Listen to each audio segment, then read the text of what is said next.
एमपीएससीची परीक्षा उत्तीर्ण होऊनही पुढची प्रक्रिया रखडल्यानं नैराश्य घेऊन स्वप्नील लोणकरनं काही दिवसांपूर्वी आत्महत्या केली होती आणि याच स्वप्नीलच्या घरी जाऊन खासदार सुप्रिया सुळे यांनी त्यांच्या कुटुंबियांचं आज सांत्वन केलं।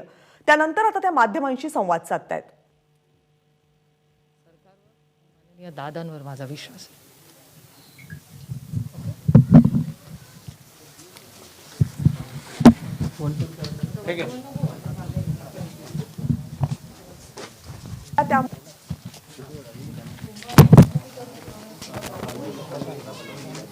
पास झालेल्या विद्यार्थ्यानं आत्महत्या केली आणि त्यानंतर आज सुप्रिया सुळे त्यांच्या घरी पोहोचल्यात।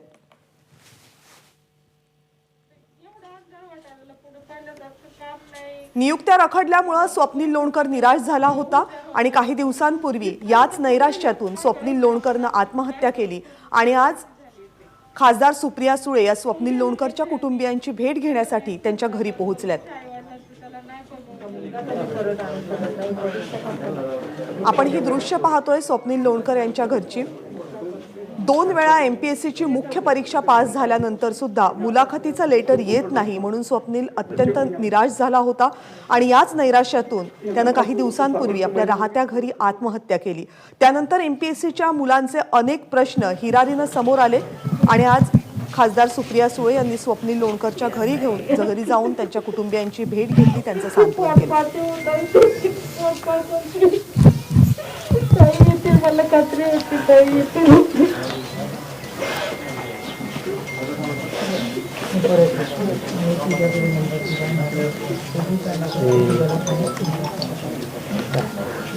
स्वप्नील लोणकरच्या आई आणि खासदार सुप्रियाताई सुळे यांच्याशी सुप्रियाताई सुळे त्यांचं सांत्वन करण्याचा प्रयत्न करतायत। लोकांना येता जाता इथे व्यवस्थित हे करता येते। आम्हाला फोन करत जा बेटा, हे कर आयशी बेटा किती ओळख आहे का आमची ते गणेशांच्या फॅमिलीचा नंबर हो करूया।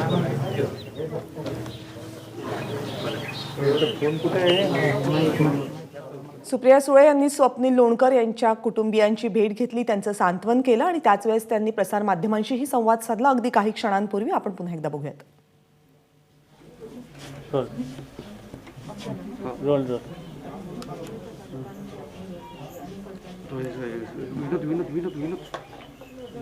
त्यांच्या समोर आता 2 वेगळे प्रश्न आहेत। एक तर अर्थातच त्यांच्या मी गेल्याचं जे दुःख जे कधीच कमी होऊ शकत नाही, म्हणजे त्याच्यामुळे मला असं वाटतं की ते आईच्या, वडिलांच्या, बहिणीच्या आणि सगळ्याच कुटुंबाच्या वेदना, त्यांच्या मित्रांच्या वेदना, तो एक भाग झाला। आणि दुसरं ज्या कोविडमुळे त्यांच्या कुटुंबावर जे आलेल्या अडचणी आहेत, कोविडमुळे त्यांच्या वडिलांचा व्यवसाय नीट चालत नाही आहे, बहिणीला पुढे शिकायचं का नोकरी करायची ह्या द्विधा मनस्थितीत त्यांची बहीण आहे। असं मला वाटतं की त्या कुटुंबाने पुढच्या 8-10 दिवसामध्ये मी त्यांना विनंती केली आहे की तुम्ही विचार करा की तुम्हाला बहिणीला काय शिकायचं आहे आणि जी काय मदत त्यांना लागेल ती अर्थातच शासन करणारच आहे, ज्याच्याबद्दल माननीय दादांनी सविस्तर भाष्य केलेच आहे। पण त्याबरोबर जी काही इमोशनल सपोर्ट आणि काही दुसरा काही सपोर्ट जो लागेल तो अर्थातच आम्ही सगळे त्यांच्याबरोबर आहोतच आणि जे काय करायला लागेल ते आम्ही सगळं करू।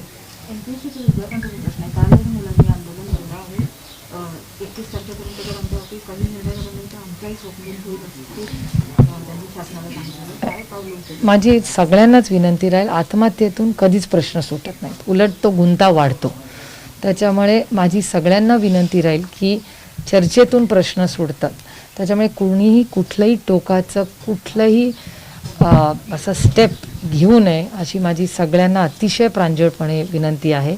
माननीय दादा परवा सविस्तर या सगळ्यावर बोललेले आहेत, त्याच्यामुळे त्यातल्या काही मुलांना चर्चेला कधीही बसायचं असेल तर मी स्वतः एक खासदार म्हणून तयार आहे, सरकारशी कोणाशी बोलायचं असेल तर तेही तयार आहोत। त्याच्यामुळे आंदोलन करायचा त्यांना अधिकार आहे, पण आंदोलनाबरोबर सरकारबरोबर कॉन्स्टंट आपण जर चर्चा करत राहिलो तर पुढच्या काही दिवसात ह्याच्यातून नक्कीच मार्ग निघेल। माझा पूर्णपणे सरकारवर आणि माननीय दादांवर माझा विश्वास आहे। एबीपी माझा, उघडा डोळे बघा नीट।